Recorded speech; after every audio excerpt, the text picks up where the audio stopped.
خوشی وہ ہے جو عید الاضحیٰ یعنی قربانی کے دن، جس دن حجاج کرام حج سے فارغ ہوتے ہیں، وہ ایک خوشی کے دن ہوئے۔ یہ تو دن میں ہوئے، لیکن اللہ تبارک و تعالی نے دو عید کو اللہ رب العزت نے آسمان والوں یعنی فرشتوں کے لیے بھی اللہ نے بنائے ہیں۔ ایک وہ عید ہے جسے لیلۃ البرات یعنی آج کی رات ہے، یہ فرشتوں کی عید کی رات ہے، اور دوسرے وہ جسے لیلۃ القدر کہا جاتا ہے، جو رمضان المبارک کے 27 تاریخ کو انشاءاللہ الرحمن اگر ہم لوگ زندہ رہے تو اس رات کو اللہ تبارک و تعالی عطا فرمائیں گے۔ تو ایک وہ رات ہے جسے لیلۃ القدر کہا جاتا ہے، یہ فرشتوں کی عید کے رات ہوتے ہیں۔ اس رات کے اندر اللہ کے لاڈلے نبی جناب محمد رسول اللہ صلی اللہ علیہ وسلم نے فرمایا کہ جو لوگ اس رات کے اندر کوئی اپنی گناہوں سے معافی کے لیے دعا مانگے، کوئی انسان جو روزی سے پریشان ہے روزی کے لیے دعا مانگے، کوئی انسان اولاد نہیں ہے جن کو اولاد کی خواہش ہے اللہ سے دعا مانگے، جو انسان بیمار ہے صحت کی بھیک مانگے، جو انسان مقروض ہے قرض میں ڈوبا ہوا ہے پریشان حال ہے اللہ سے دعا مانگے، تو اللہ تبارک و تعالی اس رات کو امت کے سارے دعا کو قبول کرتے ہیں۔ اللہ رب العزت عرش کے لے کر پہلے آسمان کے اوپر حاضر ہوتے ہیں۔ انسان جو ہے پورے سال جو ہے اللہ کو پکارتا ہے، لیکن آج رات جو ہے اللہ رب العزت بندہ کو پکار کر کہتا ہے کوئی ہے جو مجھ سے روزی مانگے میں اسے روزی عطا کروں، کوئی ہے جو مجھ سے اپنی حاجت کو رکھے میں اس کی حاجت کو پورا کروں۔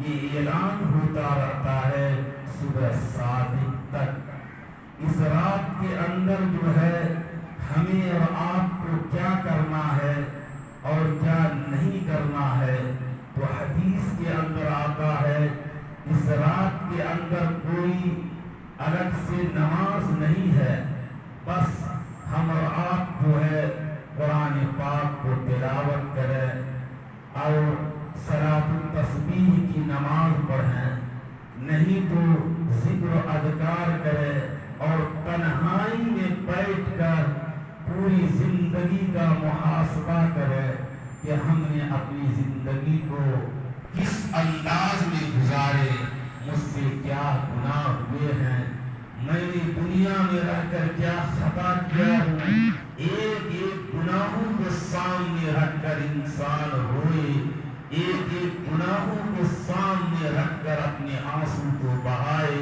تو اللہ تبارک و تعالی جو ہے اس کی گناہ کو معاف کریں گے۔ اس رات کے اندر جو چیز ضرورت کی چیز ہے، اگر حدیث کے مطابق اور ضرورت کے تحت ہم عمل کریں گے تو وہ ہمارے لیے ثواب کے کام ہوں گے، اگر ہم قرآن اور حدیث کے خلاف عمل کریں گے تو وہی ہمارے لیے یہ رات جو ہے عذاب بن جائیں گے۔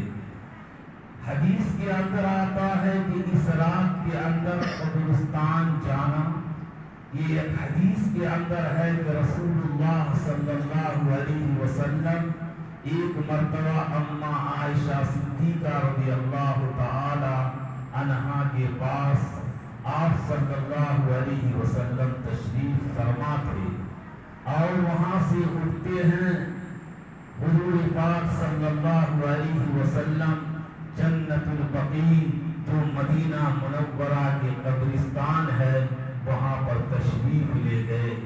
حضرت عائشہ صدیقہ رضی اللہ تعالی عنہا یہ محسوس کرنے لگی کہ رسول اللہ صلی اللہ علیہ وسلم ہمارے یہاں سے کسی اور ازواج مطہرات کے یہاں پہنچ گئے ہیں۔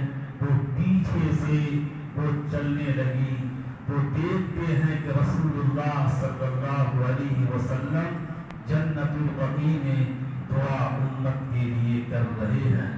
تو پوری زندگی میں رسول اللہ صلی اللہ علیہ وسلم صرف ایک مرتبہ قبرستان گئے ہیں۔ اگر ہم اور آپ جو ہے ہر سال جانے کا اگر ماحول بنائیں گے تو حدیث کے خلاف ہمارا اور آپ کا عمل ہوگا۔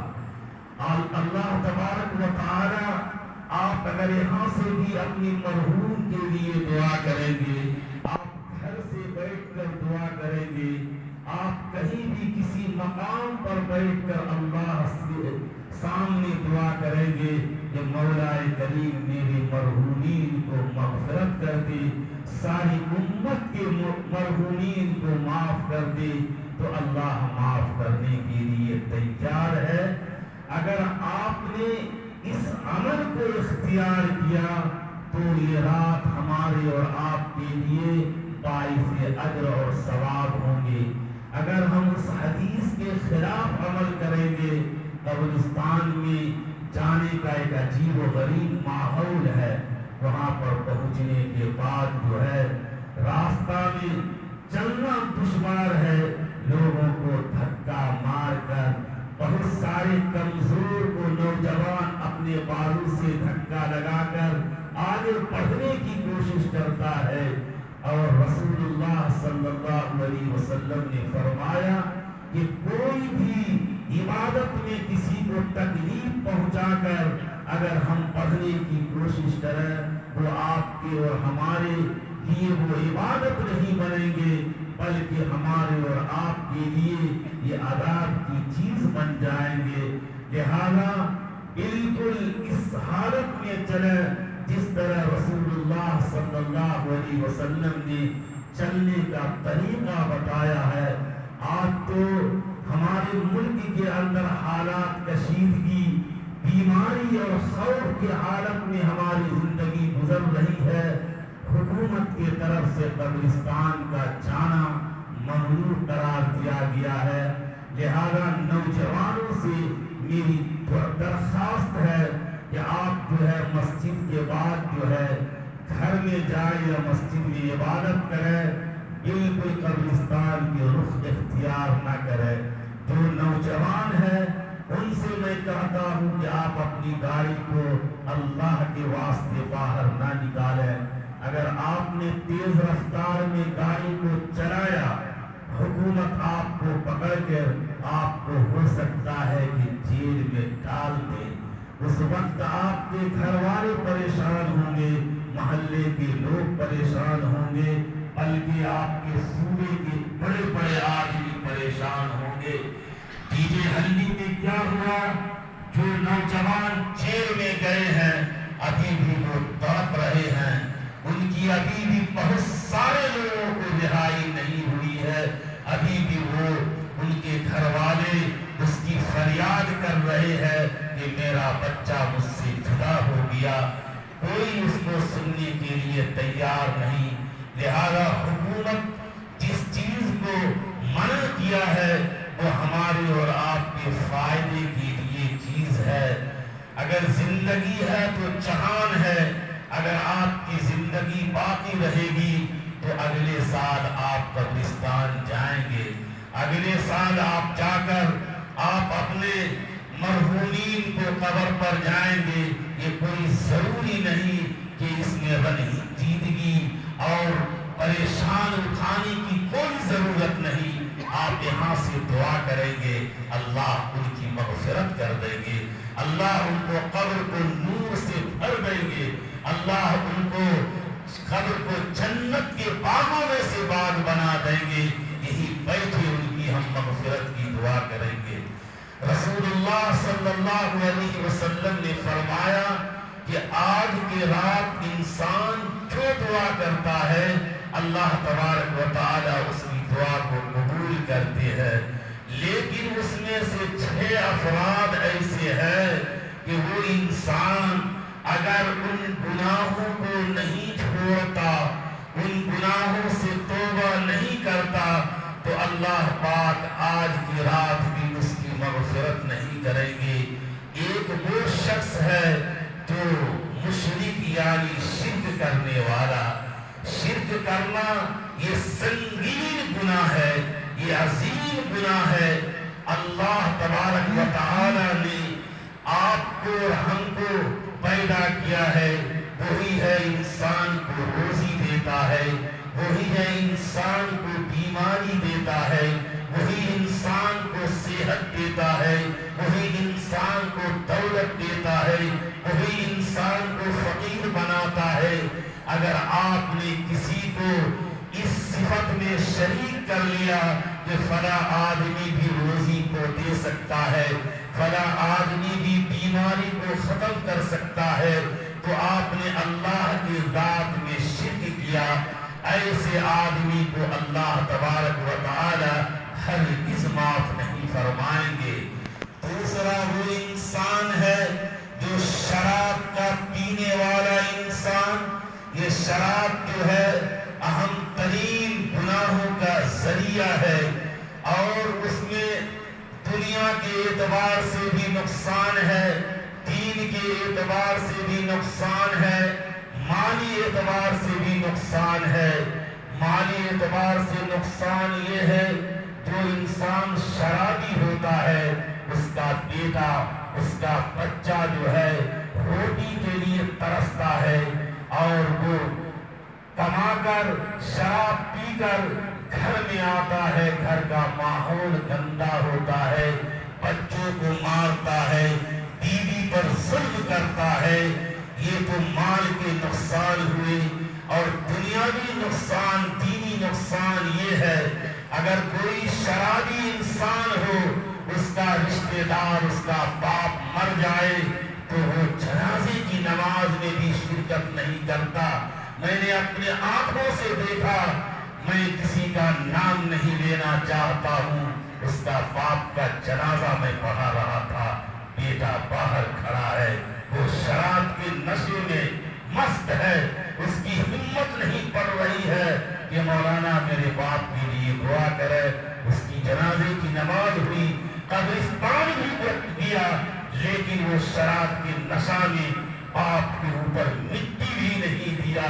وہ اتنا خطرناک جرم ہے، اس انسان کو اگر شراب کی حالت میں اگر اس کی موت ہو جائے وہ سیدھے جہنم میں جائے گا، اس کو کوئی جہنم سے بچا نہیں سکتا ہے۔ لہذا نوجوانوں، آپ سے میں ادباً کہتا ہوں، اگر آپ میں سے یا ہم میں سے کوئی شخص شراب کا عادی بن گیا ہے تو اللہ کے واسطے اس بات کو عہد کرے کہ ہم آج سے شراب نہیں پیئیں گے، تو اللہ تبارک و تعالی ہمارے اور آپ کے گناہ کو معاف کر دیں گے۔ تیسرا وہ شخص ہے جو ماں اور باپ کے نافرمان انسان، وہ انسان دنیا میں خوب وہ نماز پڑھ لے، حج پر حج کو کرتا رہے، لیکن اس کا باپ، اس کی ماں اس سے ناراض ہے، تو وہ انسان جہنم میں چلنے کے قابل ہوگا۔ حدیث کے اندر آتا ہے کہ ایک شخص جو ہے اس کی بوڑھی ماں تھی، وہ ماں کو وہ خدمت کر رہا تھا، بار بار وہ نوجوان جو ہے حج کا ارادہ کرتا تھا کہ ہم کو اس سال حج میں جانا ہے، تو ماں کہتی بیٹا میں مجبور ہوں، بے کس ہوں، تو مجھے کس کے سہارے چھوڑ کر جاؤ گے، مجھے کون کھلائے گا، مجھے کون اٹھائے گا۔ اسی طرح سے سال، 2 سال، 3 سال تک وہ ٹلتا رہا۔ چوتھے سال میں وہ نوجوان کہا کہ اس مرتبہ ہم تمہاری بات کو نہیں مانیں گے، ہم کو حج میں جانا ہے۔ آج کی طرح لوگ سفر میں ہوائی جہاز میں بیٹھے 5.5 گھنٹے میں جدہ یا مدینہ ایئرپورٹ میں پہنچ گئے. ایسی سہولتیں پہلے نہیں تھی. پہلے لوگ جو ہے مہینہ 2 مہینہ سفر کرتے تھے. وہ نوجوان نکلتا ہے، نکلنے کے بعد جب راستہ میں چلنے لگتا ہے تو ایک مسجد میں وہ قیام کرتا ہے. نماز پڑھنے کا وقت ہوتا ہے، وہ نماز میں مشغول ہو جاتا ہے. اتفاقاً جس محلے میں اس نے قیام کیا اسی محلے میں رات میں چوری ہو جاتی ہے. لوگ چور کو تلاش کرتے ہوئے پہنچتا ہے مسجد میں. دیکھا کہ ایک نوجوان نماز پڑھ رہا ہے. اس کو پکڑ کے محلے کے لوگوں نے بے دردی کے ساتھ مارا. مارنے کے بعد اسے قاضی کے سامنے حاضر کیا. قاضی سے کہا کہ یہ انسان چور ہے اور اس کی سزا ملنی چاہیے. قاضی صاحب نے کہا کہ اب تم نے چوری کیا ہے. وہ کہتا رہا کہ میں چور نہیں ہوں، مجھے آپ رسوا نہ کریں، مجھے ذلیل نہ کریں. قاضی نے اعلان کیا کہ اس کو اعلان میں یہ کہو کہ جو چوری کرتا ہے اس کی یہ سزا ہے. پورے محلے میں آواز لگاؤ، پورے محلے میں یہ صدا کو، آواز کو بلند کرو. جو وہ نوجوان کہنے لگتا ہے قاضی صاحب سے کہ ایسا آپ اعلان نہ کریں، بلکہ اعلان یہ کریں کہ جو بچہ ماں کی بات کو نہیں مانتا اس کی یہ سزا ہے، اس کی یہ سزا ہے. تو قاضی صاحب کو پتا چلا کہ یہ انسان جو حج میں جا رہا تھا لیکن ماں کو تکلیف دے کر جا رہا تھا. ماں اس سے ناراض تھی. اللہ نے اسے دنیا میں ذلت میں پہنچایا، اسے دنیا میں رسوا کیا.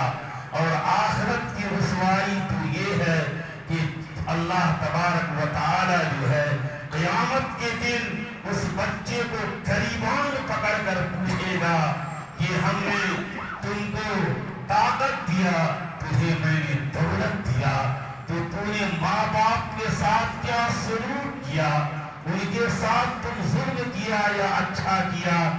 اللہ تبارک و تعالیٰ کے یہاں انسان کو جواب دینا پڑے گا. اور چوتھا شخص وہ انسان ہے جس کی آج کی رات مغفرت نہیں ہوگی. وہ انسان وہ ہے جو چغل خور یعنی چغلی کرنے والا. آپ کے پاس بیٹھا تو آپ جیسی بات کہی، ان کے پاس بیٹھا تو ان جیسی بات کہی. ایسا انسان چغل خور کہلاتا ہے. رسول اللہ صلی اللہ علیہ وسلم کے صحابہ سے پوچھا کہ اللہ کے رسول نے صحابہ کرام کا مجمع میں صحابہ کرام نے پوچھا کہ اللہ کے رسول آپ بتلائیے کہ چغل خور انسان کون ہے. تو رسول اللہ صلی اللہ علیہ وسلم نے فرمایا کہ تم اپنے بھائی کے پیٹھ پیچھے اس کی برائی کرے. حالانکہ تو صحابہ نے پوچھا کہ اس انسان کے اندر اگر وہ برائی ہے تو کیا میں بیان نہیں کر سکتا ہوں. تو رسول اللہ صلی اللہ علیہ وسلم نے فرمایا کہ اگر برائی ہے تب تم نے بیان اس کے پیٹھ پیچھے کیا تو اسی کا نام چغلی ہے. اور اگر اس کے اندر وہ خرابی نہیں ہے تم نے ایسے ہی اس کے اوپر الزام لگایا تو یہ بہتان اور الزام تراشی ہے. آج ہمارا معاشرہ کہاں سے کہاں پہنچ گئے. لوگ جہاں بیٹھیں گے ایک دوسرے کی غیبت کریں گے، ایک دوسرے کی شکایت کریں گے. آج ہمارا معاشرے میں ماحول بن چکا ہے کہ قبرستان جاتے ہیں کسی کے جنازے میں، وہاں بھی زبان خاموش نہیں، وہاں بھی فلاں ایسا ہے فلاں ایسا ہے. پوری زندگی دوسرے کو گانا اور بجانے کے سوا ہمارے پاس دوسرا وقت نہیں ہے. یہ زبان جو ہے بہت قیمتی چیز ہے. اللہ تبارک و تعالی نے آپ کو قوت بولائی دی، آپ اس سے قرآن کو تلاوت کریں، آپ اس سے ذکر و اذکار کریں۔ آپ نے اس زبان سے کسی کو آپ نے تکلیف پہنچائے تو کل قیامت کے دن آپ کی اور ہماری گریبان کو پکڑا جائے گا۔ اللہ تبارک و تعالی جو ہے معاف نہیں کریں گے۔ اللہ تبارک و تعالی جو ہے آج کی رات جو اگر انسان اپنی ماں کے نافرمان ہے، غیبت کرتا ہے اور شراب کو پیتا ہے، شرک کرتا ہے، تو آپ حضرات ہم میں سے جو بھی بیماری میں مبتلا ہے تنہائی میں بیٹھ کر کہے مولا کریم میں بڑا مجرم ہوں، میں بڑا پاپی انسان ہوں، میں نے پوری زندگی شراب میں گزار دیا، دوسرے کو تکلیف دینے میں زندگی گزار دیا، ماں کی بے حرمتی کرنے میں زندگی گوا دیا۔ مولا تو مجھ سے راضی ہو جا، مولا ہماری گناہوں کو معاف کر دے۔ اگر اس طرح سے ہم روئیں گے، گڑ گڑائیں گے تو احکم الحاکمین ہمارے گناہوں کو معاف کر دیں گے۔ اللہ تبارک و تعالی کا اعلان ہے کہ کوئی انسان زمین سے لے کر آسمان تک اگر گناہ کر لے، لیکن ابن آدم پورے کے پورے مل کر گناہ کرے تب بھی آسمان تک اس کے گناہ نہیں پہنچ سکتے ہیں۔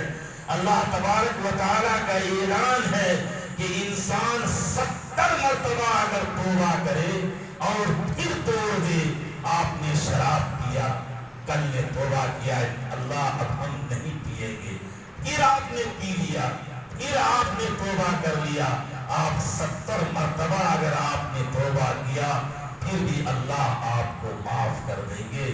آپ نے ماں کو بہت ستایا، آپ نے بہت تکلیف پہنچائی، آپ ان کے ہاتھ پکڑ کے ان کے قدموں میں جا کر جھک جائے کہ ماں اگر تو معاف نہیں کرے تو میرا رات میں جاگنا بیکار ہے، میرا سجدے میں سر رکھنا بیکار ہے، تو اگر راضی ہو جائے تو احکم الحاکمین ہم سے راضی ہو جائے گا، اگر تو ناراض ہو تو میری زندگی برباد ہو جائے گی۔ اس طرح سے آپ اور ہم جو ماں کے نافرمان ہیں، جن کے ماں زندہ ہے، ان سے دل لگا کر ان سے مغفرت کے لیے دعا مانگے۔ اور اسی طرح سے پانچواں وہ انسان ہے جس کو آج کی رات اللہ تبارک و تعالی مغفرت نہیں کرتے، وہ رشتے کو توڑنے والا ایک بھائی سگا ہے، اس سے ہمارا اور آپ کا کوئی تعلق نہیں ہے، ایک غیر جو دوسرے محلے سے دوسرے جگہ سے آ کر بیٹھتا ہے، اس کو ہم اپنا قریب لاتے ہیں، اس کو ہم اپنے سینے سے لگاتے ہیں، اس کو ہر چیز میں آپ دعوت کرتے ہیں، لیکن ایک خون کا بھائی ہے، ایک خاندان کا ہمارا آدمی ہے، ایک خاندان سے ہمارا تعلق ہے، کسی وجہ سے بات بگڑ گئی تو ہم اس سے بولنا چھوڑ دیتے ہیں، ہم اس کو دیکھنا گوارا نہیں کرتے ہیں۔ میں ان نوجوانوں سے کہتا ہوں، ان بوڑھوں سے کہتا ہوں، اگر آپ کا رشتہ دار آپ سے دور ہے تو آپ ان سے جا کر، آپ کی ناک نہیں جھکے گی، جو اگر ہم لوگ کہتے ہیں وہ ہم سے بات نہیں کرتا تو ہم پہل کریں، ارے تم اگر پہل کرو گے تو اللہ کے لاڈلے رسول جناب محمد رسول اللہ صلی اللہ علیہ وسلم نے فرمایا کہ جو لوگ کسی سے ملنے میں پہل کرتے ہیں تو قیامت کے دن رسول اللہ صلی اللہ علیہ وسلم حوض کوثر سے اسے پانی پلائیں گے۔ آپ اور ہم اس بات کو فیصلہ کر لیں کہ کسی رشتے کو ہم کو توڑنا نہیں ہے، اگر کوئی توڑتا ہے تو ہم اس کو چھوڑیں گے، کوئی آپ سے بھاگتا ہے تو ہم اس کے پیچھے چلیں گے، ہم اس کو منانے کی کوشش کریں گے۔ اگر وہ انسان نہیں مانے تو احکم الحاکمین دیکھ رہا ہے، ہم جو ہے ماحول کو بنا دینے کی بجائے ہم ماحول کو بگاڑ رہے ہیں، ہم اللہ کے سامنے جھکنے کی بجائے لوگوں کے سامنے جھک رہے ہیں۔ رشتے دار سے ہمارا تعلق نہیں ہے، غیر سے ہمارا تعلق ہے، یہ انسانیت نہیں ہے۔ آپ اپنے رشتے دار کو اپنے قریب لائے، اللہ کی مدد ہوگی آپ کی اور ہماری، اللہ تبارک و تعالی کامیابی عطا فرمائیں گے۔ چھٹا وہ انسان ہے جو زنا کرنے والا۔ زنا جو ہے بڑا خطرناک اور سنگین جرم ہے۔ ایک مرتبہ رسول اللہ صلی اللہ علیہ وسلم کے دربار میں ایک شخص کہتا ہے کہ اللہ کے رسول، میں زنا کرنا چاہتا ہوں، آپ اجازت دیں۔ تو رسول اللہ صلی اللہ علیہ وسلم نے اسے قریب بلایا اور پوچھا کہ کیا بولے؟ اس نے کہا کہ میں زنا کرنا چاہتا ہوں۔ تو رسول اللہ صلی اللہ علیہ وسلم نے کہا کہ کس سے؟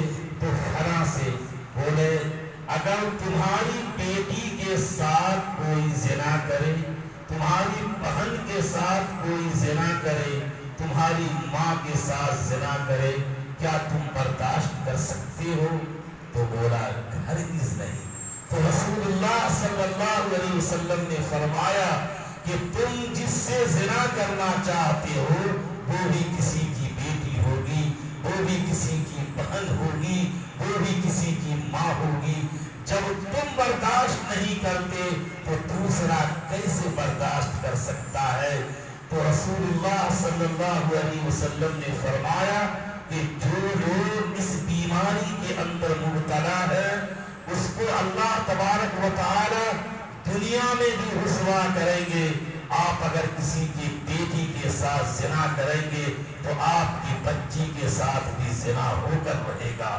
آپ کسی کے بہن کے ساتھ زنا کریں گے تو آپ کی بہن کی بھی عزت لوٹ لیا جائے گا۔ یہ قانونی فطرت ہے۔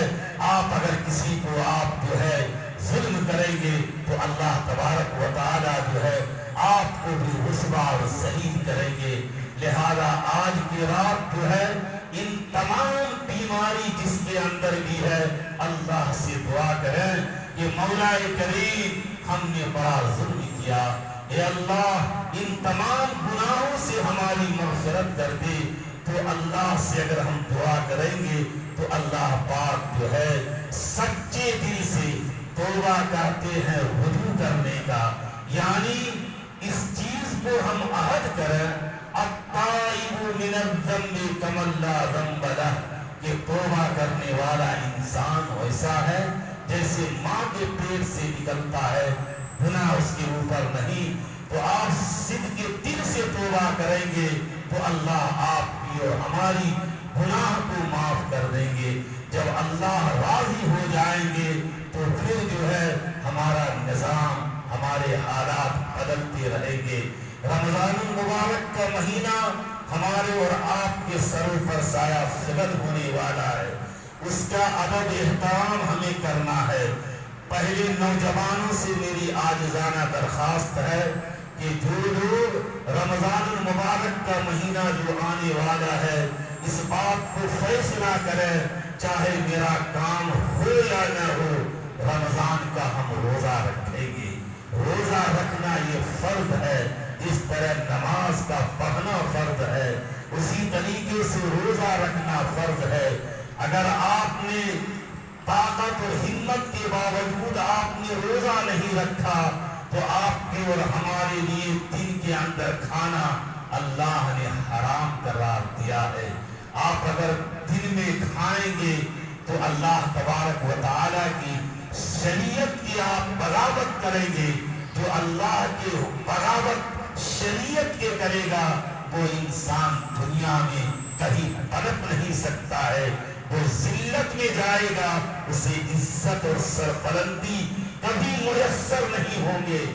اسی طرح سے تراویح کی جب نماز ہوگی تو ہم اور آپ جو ہے گھر میں جب وہاں دکان میں ہے تو یہ فیصلہ کر لیں کہ ہمیں آدھا گھنٹہ پہلے آنا ہے، تیار ہو کر بالکل حساس بساس ہو کر مسجد کے طرف آئے اور مکمل تراویح پڑھے۔